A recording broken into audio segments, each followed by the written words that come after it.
Chinasa stood in front of Ola's house in Asaba, clutching her bag tightly around her frail body. She looked sick, sicker than she had ever been.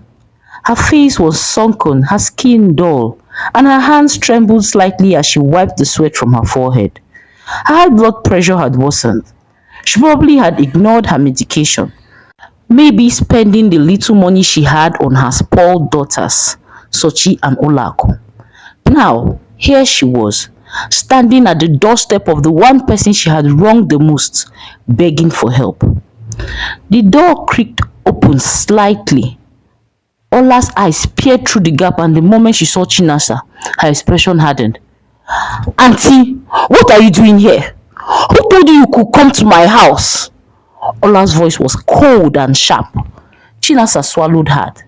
This was the moment she dreaded, begging the girl she had once tormented. Ola, my daughter, please. I have nowhere else to go. I am very sick, and Sochi and Olako have been tormenting me for months. It's been from one problem to another. The last time, an influential woman stormed our house with the police searching for Sochi. She accused Sochi of refusing to leave her husband alone. She almost had me arrested that day, if not for the intervention of neighbors. I just need a place to rest my head. Please, my daughter, she begged. Ola let out a bitter laugh. You need a place to rest your head. This same head that tormented me all my life. This same head that chased all my sisters around, accused me and my mother of unthinkable things on earth. How do you expect to have peace? Chinasa stepped forward, her frail body shaking. Memories flooded her mind. Please, my daughter, help me. Ola shook her head. Go back to your daughters, auntie. They need you more than ever. Chinasa fell to her knees, gripping the edge of the door. Ola, please, I'm begging you, have mercy on me, please. Just then, Edozie stepped out of the house, his deep voice gentle yet firm. Ola, she's sick. She has nowhere to go. We cannot turn her away. Ola's jaw clenched. Her heart waged war with her conscience. The woman before her had been a nightmare, yet she was still human. With a deep sigh, she stepped aside. Fine, come in. Chinasa nodded quickly, forcing a weak smile as she stepped inside. She lowered her head, masking the flicker of something unreadable in her eyes. This was far from over, she thought. Ola stood at the doorway, her fingers gripping the frame. Her eyes locked onto the woman who had tormented her for as long as she could remember. Chinasa, frail and trembling, took hesitant steps inside, her once commanding presence reduced to a shadow of his former self. The years had stripped her of the power she once wielded so mercilessly. Her face, once full of life and sharp authority, now appeared sunken, ravaged by sickness and perhaps something even deeper. As Chinasa crossed the threshold, an overwhelming flood of memories surged through Ola's mind. Memories she had buried so deep, she had believed they were gone forever. But now, standing before the woman who had been the architect of her suffering, the past came back to the surface. When Ola was a child, her world had revolved around her mother, Kelechi, a woman full of warmth and love. Her mother, Kelechi, had always spoken fondly of her best friend, Chinasa, who was more like a sister than just a friend. They shared everything together, dreams, secrets, laughter. We even loved the same man, she said casually. But your dad had chosen me, she had told her. I had begged him to forget about me and be with Chinasa instead, but he refused. When Ola was just 8 years old, her mother contracted a strange illness, and not long after, she died. On her deathbed, she clutched her husband's hands, her voice weak but urgent. Jidofo, she whispered, her eyes pleading, promise me that you will marry Chinasa after I'm gone. Ola will need a mother. She's the only one I can trust. Please, do this for me. Chinasa was a divorcee with 2 children of her own at the time. She had seemed like the perfect choice, and so out of duty rather than love, Jidofo honored his wife's dying wish. but his heart remained buried with Kelechi. A few weeks after Kelechi's burial, Jideofor married Chinasa.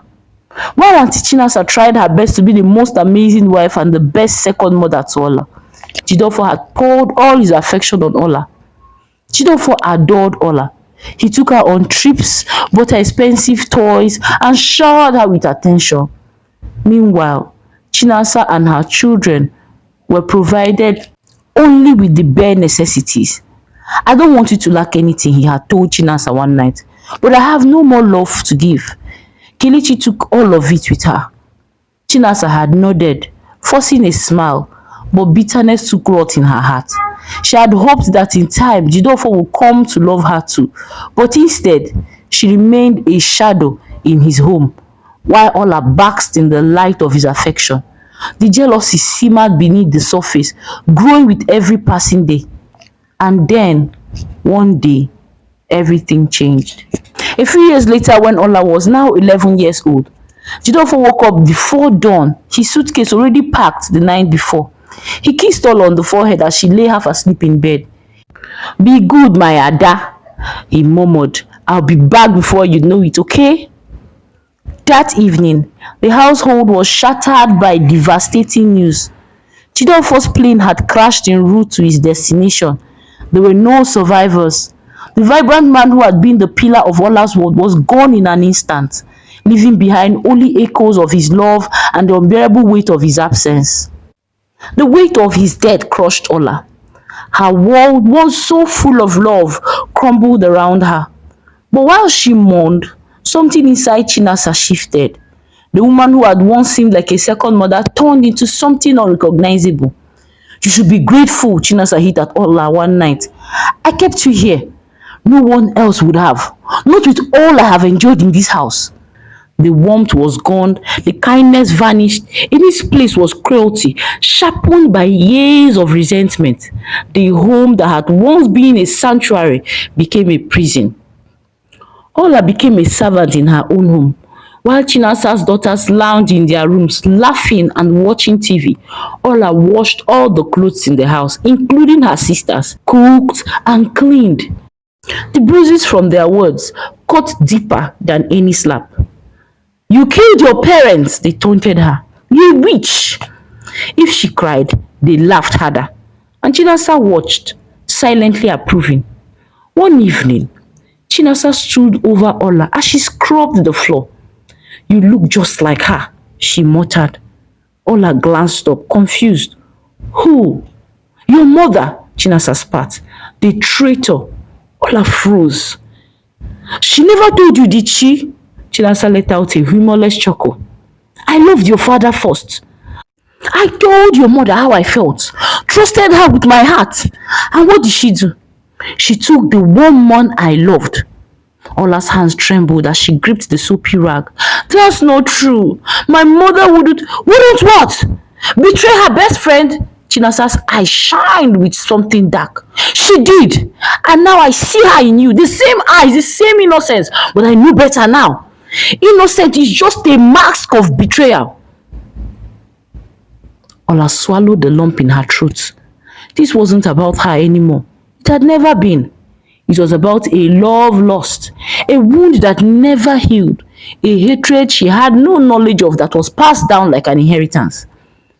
After their secondary school education, Chinasa refused for Ola to continue her studies, while her sisters enjoyed the trust fund her father had kept for her. When Ola turned 23, she had grown into a stunning young woman full of grace and charm. Many suitors came for her hand, but each time she introduced them to Chinasa, they never returned. One man later confessed that he heard rumors that Ola's mother had lost her sanity before she died, and he feared marrying into such a lineage. Another suitor left abruptly without explanation. It wasn't until much later that Ola uncovered the truth.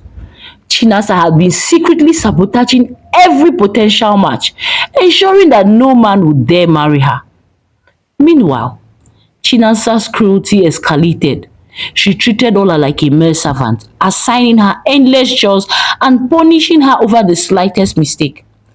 Bruises, both seen and unseen, marked Ola's body and soul. One day, a wealthy and influential young man set his sights on Ola. Despite Chinasa's efforts to drive him away, he was undeterred. He secretly met with the family elders, lobbying for permission to marry Ola. When Chinasa discovered his actions, she was angry. In a desperate bid to maintain control, she hastily arranged Ola's wedding to the family's gateman. Chinasa paid for everything, ensuring the marriage took place swiftly. She even secured a small apartment for them, determined to get rid of Ola for good. On her wedding day, Ola was devastated. She cried. But Edozie, the humble gateman, had long admired Ola.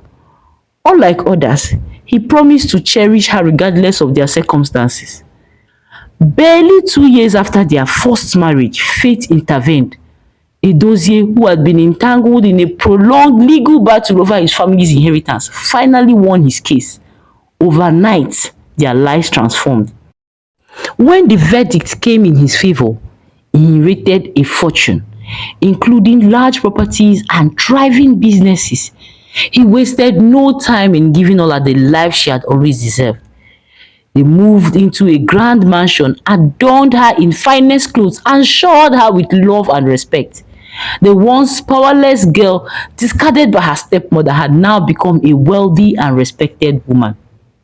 When news of Ola and Edozie's sudden fortune reached Chinasa, she was in disbelief.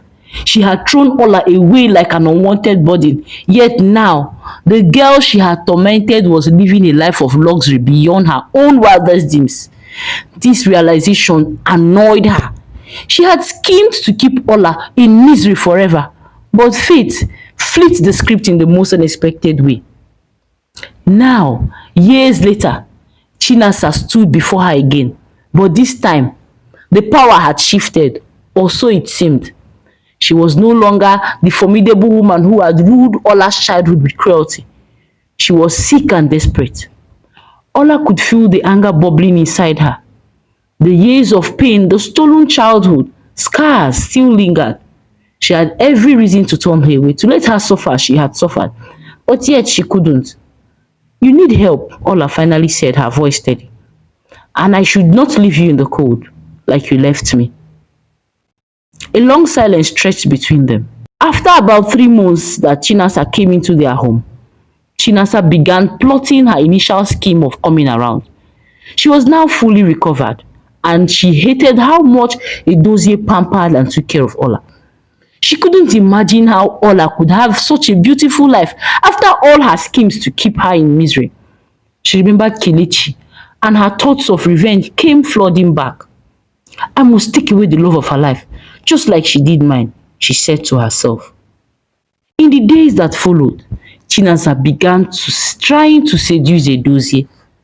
At first, it was subtle, a lingering gaze when he spoke, an overly sweet tone when she greeted him. Then it became bolder. She walked around the house wearing skimpy clothes whenever she noticed Ola was not around.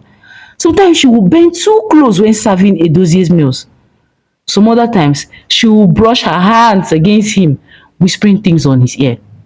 Edozie, though polite, began to feel very uncomfortable. Ola didn't notice any of it. One evening, as they were making plans to go to bed, Edozie complained, "I don't like the way your mother looks at me sometimes. I don't know, sometimes she makes me think like she likes me and wants to seduce me." Edozie complained. Ola screamed, "Haba, Edozie! How can you say that of an old woman old enough to give birth to you? My stepmother may be many things, but no, she can't be so dexterous. You are definitely mistaken," she scoffed. But Edozie knew what he had been experiencing. One afternoon, Edozie had come back from work early to pick up a document he had forgotten at home. When he decided to take a quick shower, Ola had gone out to run some errands. Chinasa, noticing Edozie was alone, had rushed inside Edozie's bedroom where he was having his bath, wearing just her inner wears. Edozie was shocked, looking at her mother-in-law, dressed only in bras and pants. Even though she was now approaching 50, her body still looked as beautiful as a young lady in her 30s. I could make you a happier man, she said seductively, walking towards Edozie. Disgusted, Edozie shoved her away. Leave my room! He shouted at the top of his voice. Chinasa, scared of her Latin neighbors, smiled at Edozie, walking out shamelessly. That night, Edozie tossed and turned, sleep evading him like a shadow in the dark. I have to prove this to Ola. I can't bear this anymore, he thought, his mind racing with suspicion and unease. The tension between them grew unbearable, so the couple devised a plan to uncover the truth. On a seemingly ordinary Saturday morning, Ola called out with a calculated cheerfulness. Auntie, I need to rush to the market to pick up some things for the house. I may not be back early. Please, I've made lunch for Edozie. When it's afternoon and it's time for him to eat, please help me serve him. And with that, she drove out of the compound, making sure Chinasa saw her leave. But Ola didn't go far. She parked the car a few streets away and slipped back home through the back door, her heart pounding like a drum. What she saw next left her frozen in disbelief. There stood Chinasa, her stepmother, dressed in scandalously tight jeans and a crop top that clung to her like a second skin, shamelessly exposing more than decency allowed. Ola's breath hitched as she crept closer, her ears straining to hear what she was saying. From the living room, Chinasa's sickly sweet voice floated through the silence. My sweet boy, she said, inching dangerously close to Edozie. You've refused to enjoy what's right in front of you. Eh? No problem. I'll wait for you. But you should know, your wife Ola, she may never bear children for you. She was a wayward girl growing up. With a wicked smile, Chinasa reached out, attempting to settle herself on Edozie's lap. That was the final straw.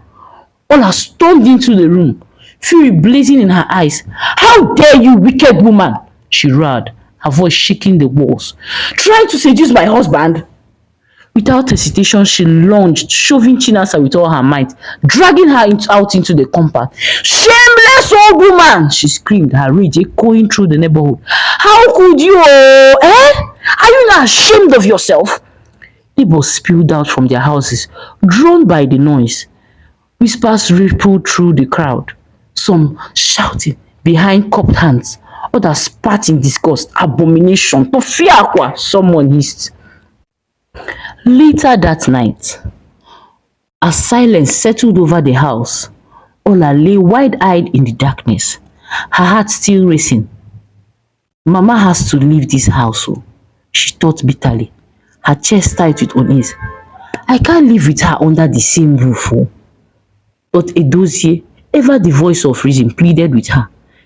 Where do you want this old woman to go now, Ola? Please, let's just let her stay. She obviously can't seduce me, and I believe she had learned her lesson, not with all this embarrassment that happened today. Ola sighed, but her mind remained unsettled. Meanwhile, Chinasa was burning with fury, her pride bruised and ego shattered. So, Ola thought she could disgrace me, eh? Look at all the nonsense, all these people watching me today, she said, pacing her room like a caged animal. I will show her who she's dealing with. She doesn't know me. I will teach her a lesson she will never forget. She went through her bag, pulling out a small pouch filled with a powdery substance. Holding it between her fingers, she said, I was going to use this the first night I arrived here, but I changed my mind. Now I will teach her a lesson. The next morning, Chinasa's eyes followed Ola's like a hawk as she prepared breakfast for Edozie. Ola, unaware of what was going on, set Edozie's plate on the dining table and went back to the kitchen to scoop a little for herself. She scooped a little for herself, took a casual bite and stepped out to the backyard to fetch something. That was Chinasa's chance. She slipped into the kitchen, her movements quick and calculated. With trembling hands, she sprinkled the powdery substance onto the food, a sinister smile curling her lips. But what she didn't know was that Ola had seen everything. hidden behind the slightly ajar kitchen door. Ola's heart raced with shock and disbelief. I never thought she would be this cruel to want me dead. The realization hit her like a cold slap. Thinking quickly, Ola composed herself, walked back in and left the poison plate untouched. Instead, she dished a fresh portion for herself and carried it to the dining room, pretending nothing was amiss. Ola had confided in Edozie when they started eating about what he saw. Edozie was shocked and they planned to arrest Chinasa as soon as they were done eating. But first, they had to hatch a plan. A few minutes later, Ola and Edozie put their plan into motion. Ola pretended to have eaten the poisoned food, clutching her stomach dramatically. Her face twisted in agony. She staggered across the living room, gasping for breath, then collapsed to the floor, groaning in fake pain. Edozie, help my tummy, help! She cried. Chinasa, unable to contain herself, burst into hysterical laughter, her eyes shining in triumph. I knew it would work, she laughed, stepping closer to Ola's seemingly fragile body. Her voice turned cold and sharp. I didn't want to kill you, Ola. No, death, that's too easy. I wanted you to suffer. For the rest of your miserable life, you will live incapacitated. This drug will not kill you, but you can never walk or do anything anymore. That's what you deserve. Ola whimpered weakly, clutching her stomach even tighter, selling the act with perfection. But Jane, just as Chinasa leaned in, savoring her victory, her expression twisted in sudden confusion. She gripped her own stomach, her face contorted in agony. What's happening to me? She gasped, her voice rising to a frantic pitch. My stomach! It burns! Chinasa stumbled backwards, her knees buckling before she collapsed to the floor, writhing in pain. In that very moment, Ola stood up effortlessly, brushing herself off as a sly smile crept across her face. As she rushed to the kitchen, scanning the counter, she noticed the poison plate was gone. She turned back to Chinasa, now trembling and gasping. You've eaten your own poison! Ola shouted, holding her mouth in disbelief. She danced around Chinasa's convulsing body, her laughter filled with sweet triumph. You really thought you were clever, didn't you? You've eaten your own poison, Ola shouted, holding her mouth in disbelief. She danced around Chinasa's convulsing body, her laughter filled with sweet triumph. You really thought you were clever, didn't you? You set the trap, but you fell right into it. Chinasa's eyes filled with terror and disbelief. Please, please help! She cried, falling to the ground, gagging violently. Her face turned pale, then purple. She collapsed, vomiting uncontrollably. Panic-stricken Edozie and Ola's shock turned to horror. They rushed her to the nearest hospital, dumping her without a backward glance. Chinasa's fate was sealed. The very poison she thought had secured her victory became her downfall, as she lay abandoned in the hospital fighting for her life. In the end, Chinasa was left with nothing. No family, no power, and no dignity. Her bitterness had consumed her, leaving her to face the ultimate consequence of her wickedness alone. The end. Wow, what a journey we've been on to with Ola, Edozie, and the deceitful Chinasa. This story wasn't just about betrayal and revenge. It was a mirror reflecting the complexities of human relationships and the hidden battles people fight behind closed doors. Now let's take a moment to reflect. What lessons can we draw from this tale? First, the truth always has a way of resurfacing, no matter how deeply it's buried. Chinasa thought she could manipulate and deceive without consequences, but karma caught up with her in the most unexpected way. Secondly, communication is key in any relationship. Imagine if Edozie had kept his struggles to himself. Ola would have remained in the dark, and Chinasa's web of lies might have gone even thicker, even causing problems in their marriage. I would love to hear from you. What moral lessons do you think you learned from this story? Have you ever experienced a situation where truth finally found its ways despite all odds? Please tell us in the comment section. Let's keep the stories coming. It might inspire someone else facing a similar challenge. If you enjoyed this story, please don't forget to like, subscribe and hit that notification bell so you don't miss out on more captivating stories like this. And I would love to leave you with a thought-provoking quote. Deceit may run fast, but the truth has endurance. Thank you so much for watching, and until next time, please stay true to yourself and cherish the power of honesty and kindness. See you in the next video. Bye.